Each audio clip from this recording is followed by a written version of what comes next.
Well, this is JD and Christina Manier at the Black Robe Regiment Conference here in Orlando, Florida. And it's our thrill to have Reverend Jesse Lee Peterson. And he's a concerted pundit, he's an author, a media star, and he just lit it up here at the conference.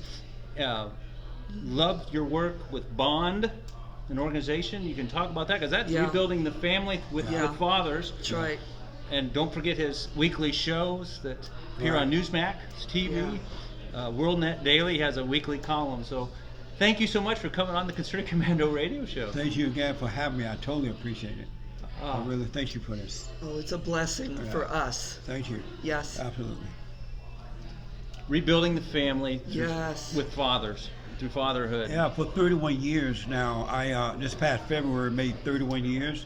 We have been rebuilding the family by rebuilding the man. Yes. And long story short, I started Bond because I realized, God caused me to realize that our battle wasn't about black or white. It wasn't about race. Exactly. It's about right versus wrong, good versus evil. Absolutely. And so at that time, the so-called civil rights leaders were lying to the people, Jesse Jackson and Louis Farrakhan and all those people. Right. The NAACP and others.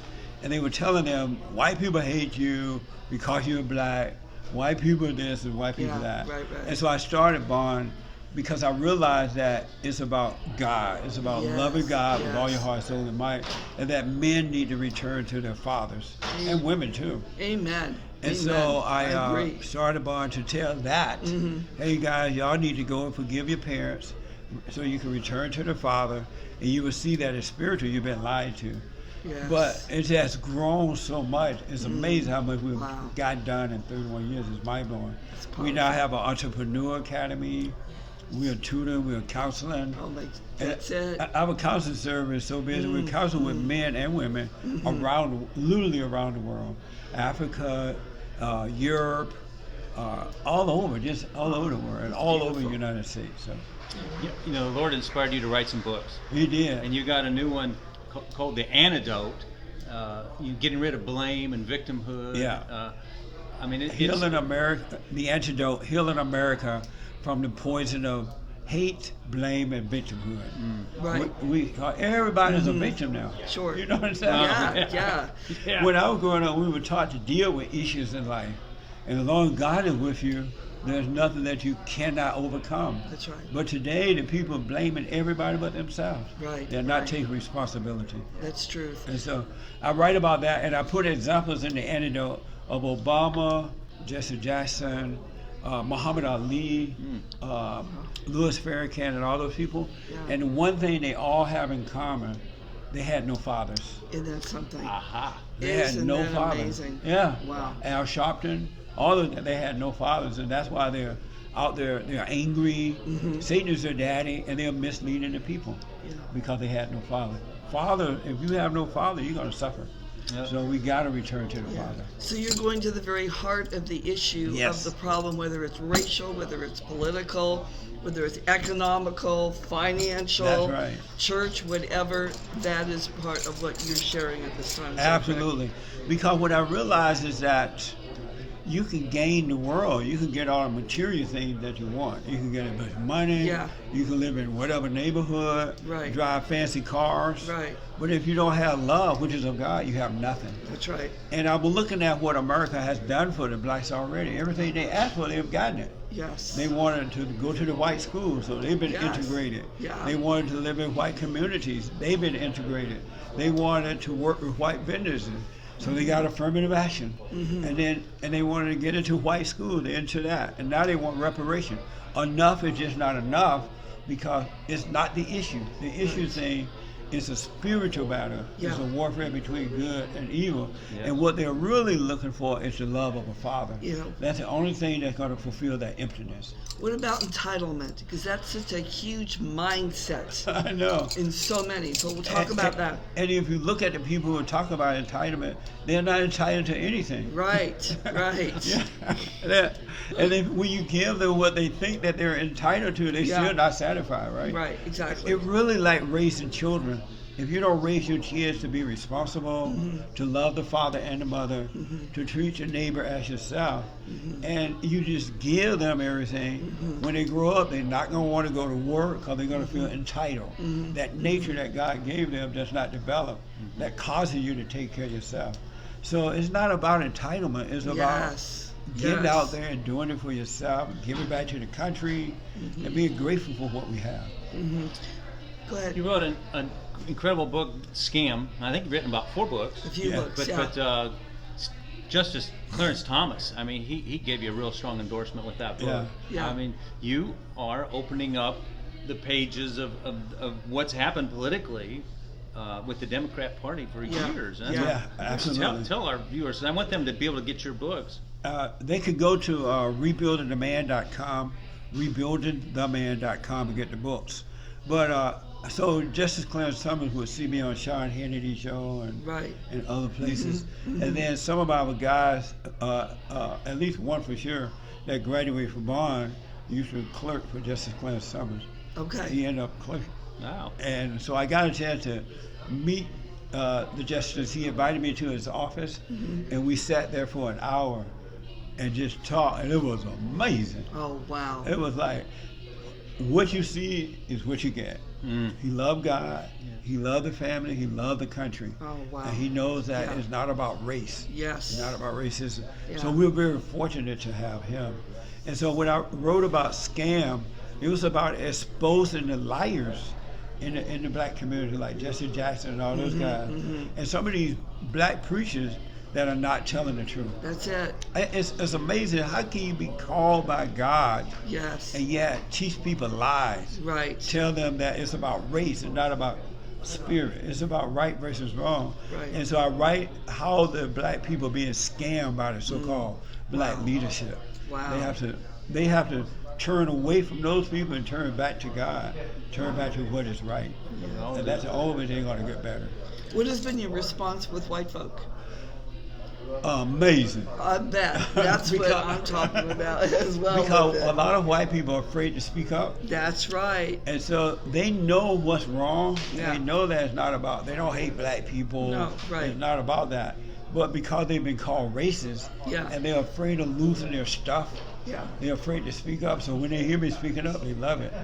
But I say to white people that you're supposed to love God too. Yes. Because when you love God, you love your enemy. You tell your enemy the truth because you realize they cannot see. You know how Christ said, forgive them, they can't see. They know not what they do. Yes. Well, white people are supposed to love God and not be afraid of these blacks and tell them the truth.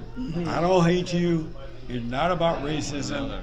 It's about not loving God. You have to forgive your parents and return to the Father. But white people are afraid that their stuff will be taken away from them, and they'll be called names, so they love that more than they love God. Wow, that's crazy. What about White History Month? Oh, White History Month. I love that. That is crazy. So July is White History Month. Really? And come this July, we which is Thursday, I think, of this week. Yeah, I think it is. July 1st. We celebrate White History Month. This is our 4th year. Oh, wow. And the reason I founded White History Month, because if you notice, we celebrate everything but white history. You got that right. They have black history, mama history, homosexual history, lesbian history, outlaw history, all kind of history, but white history. I'm like, that doesn't make sense. Because in all reality, if it wasn't for white people, there would be no America. There you go. They found it and created, with the help of God, the greatest country on this side of heaven. Right. Why do we want to leave that history out? We should remember that and appreciate it so we can keep America going. America is a Christian country. Yes. A Judeo-Christian country. Yes. And the people who found it were white. And it was with the help of God that they was able to make it so great, right?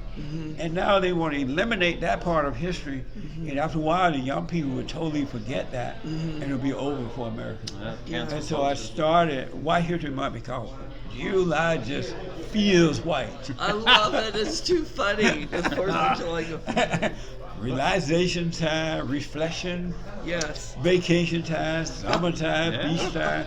It's 4th of July. There you go. It's all white. That's it. Do you have any other books that you know are going to be coming in the works? Right now, I don't know. Are in your heart? Right. There you go. And to be real honest with you, I did not grow up thinking that I would be doing anything that I'm doing. I didn't.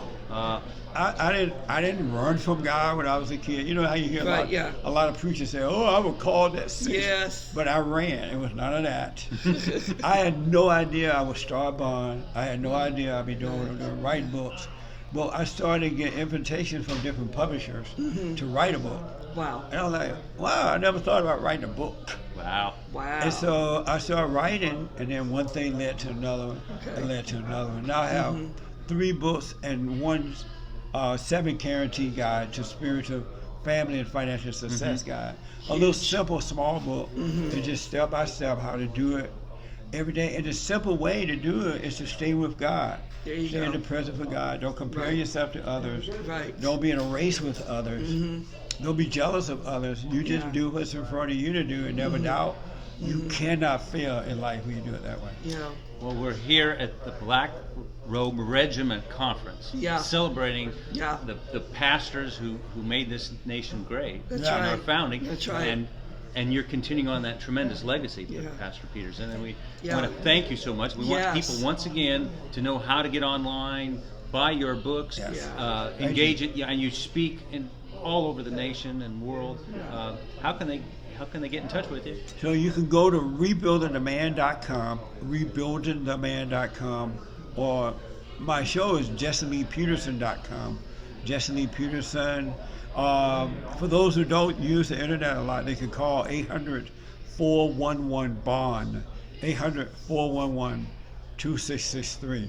All right, and I have a TV show, The Fallen State, FALLEN, thefallenstate.tv. It's an amazing show.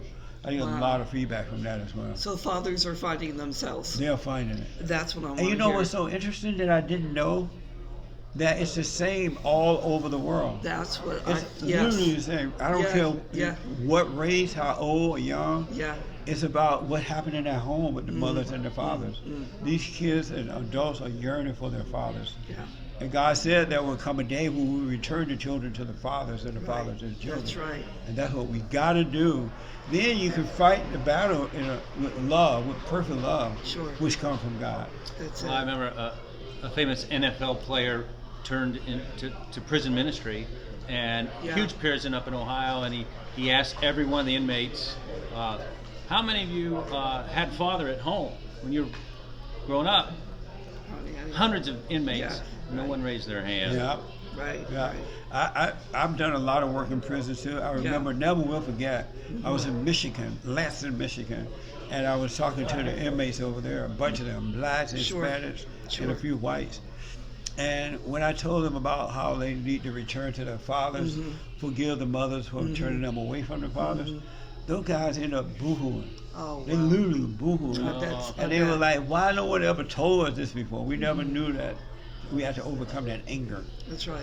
And they've had Catholic priests and others to go in there and talk to them. Wow. But no one ever told them you need to forgive your parents. That's it. So God can forgive you. That's right. Something so simple, but yet it's not really discussed. That's right. Well, the honor system is so important. Yeah. Honoring God first. That's right. Honoring father and mother, and then you'll be able to honor your people around you. Absolutely. Beautiful. Yeah. You got to love your parents.